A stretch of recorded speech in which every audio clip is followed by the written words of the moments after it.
político determinado para o sujeito alcançar um resultado concreto. Uma coisa que atravessa 100, 200 anos, fala, não tem conspiração nenhuma. O que você tem, vamos dizer, é uma continuidade de uma ação histórica, tá certo? Que, na quase totalidade dos casos, não tem absolutamente nada de secreto, mas que, às vezes, ultrapassa um pouco a imaginação das pessoas, do cidadão comum. Mas nós não somos cidadão comum.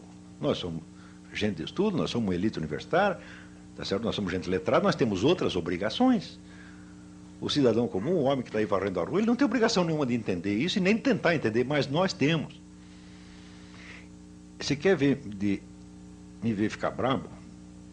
É chegar um sujeito para você com um diploma universitário, às vezes professor universitário, dar um palpite sobre um assunto que ele não entende absolutamente. E daí você sugere 2 ou 3 livros para eles. Olha, você, para entender esse assunto, você precisa ler esses livros. E daí o sujeito protesta, diz, não, você vem com pedantismo para cima de mim. Porque se você acha que você se informar sobre o assunto é pedantismo. Agora, me responda o seguinte, se você não tem interesse pelo assunto suficiente para você ler alguns livros, por que eu devo ter interesse ao ponto de ouvir a sua opinião? Por que eu vou me interessar por um assunto que não interessa àquele que está falando dele? É um absurdo total. Não é isso? Ademais, vamos dizer, os livros, em assuntos das ciências humanas, os livros não são, vamos dizer, um pedantismo, uma erudição que você colocou em cima. Eles são o documento. Eles são a matéria-prima da discussão. Documento escrito é tudo, é 100%, é tudo o que nós temos.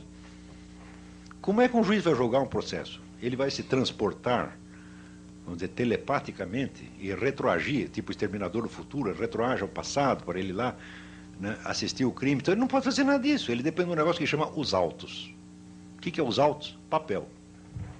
Papel escrito. Tudo nas ciências humanas é assim, porra. Então eu digo, olha, o material para nós discutirmos o assunto são tais livros, tais trabalhos publicados em tem 3 coisas. Você tem livros, você tem trabalhos publicados em revistas científicas e você tem documentos originais. Você tem que ter tudo isso na mão. A hora que você juntou o conjunto da documentação, bom, então eu dominei as informações básicas. Agora vamos começar a pensar em cima. Tá certo? Mas o sujeito já está pensando sem nada disso. Daí você quer dar os documentos e não, não quero. Você já pensou, o juiz que já julgou o processo, daí você chega com o saldo, só que excelência. Não, não quero. Isso é pedantismo. Eu juro para você que eu até hoje não participei de uma discussão pública em que não tivesse alguém dizendo isso, ou todos. Já assim, já tem pessoa que chegou a romper relações comigo por causa disso. Diz, olha, meu filho, a bibliografia básica, a informação básica sobre esse assunto que eu estou falando, são tais livros. Eles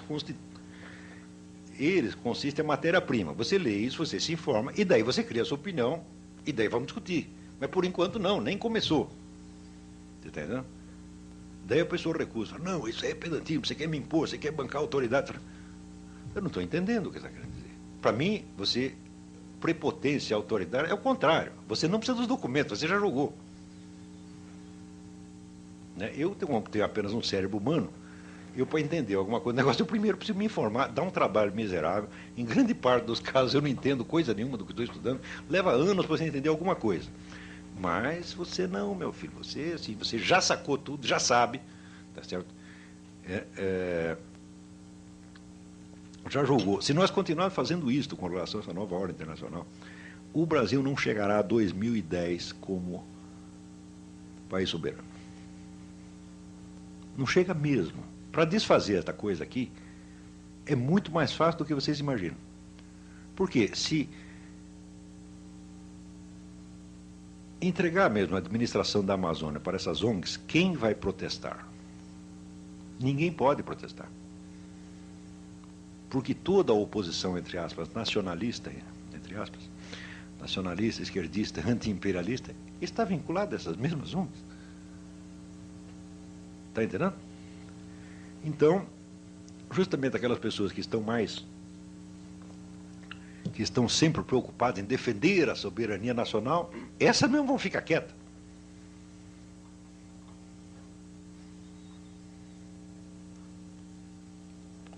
Então, houve um longo trabalho, vamos dizer, de você desarmar a inteligência brasileira, porque ela realmente não entende as coisas. E na hora que a situação está bem confusa, aí você dá o passo, e diz aqui, entregamos a administração para as ONGs.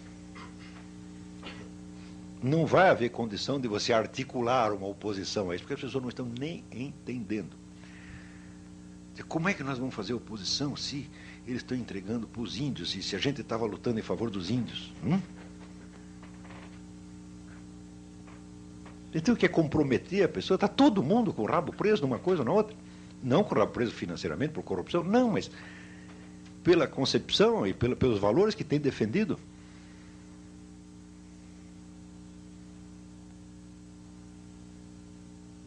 Está entendendo? Então, você, numa situação onde você tem, vamos dizer, uma neo-aristocracia mundial, que sob muitos aspectos, vamos dizer, é profundamente anti-americana, tá certo? Porque ela está pouco ligando para os Estados Unidos, o negócio é ela mesmo. Se for preciso destruir os Estados Unidos para isso, ela o fará, tá certo? Assim como destruirá qualquer outro país. E onde você tem uma atuação multilateral, onde, às vezes, movimentos políticos opostos são controlados pelas mesmas fontes. Dentro de uma situação enormemente complexa dessa, nós ainda estamos tentando jogar tudo com os estereótipos dos anos 40, o petróleo é nosso, essas coisas todas. Ou seja, nós temos um nacionalismo bom para os anos 40. Nós estamos prontos para resolver os problemas da década de 40. Olavo, Oi. Nós temos ainda 5 minutos para você concluir, que temos perguntas. Então faça as perguntas, tá? Estou às ordens.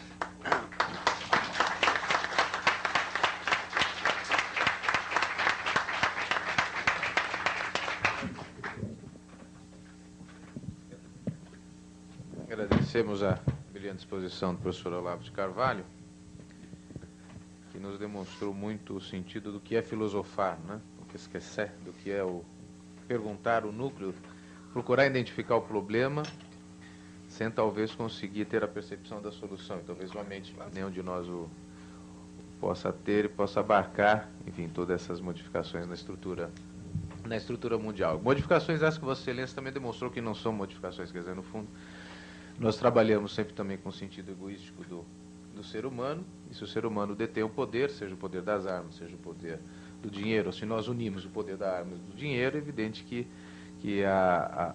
vamos dizer, o espectro de influência social no mundo é tremendo.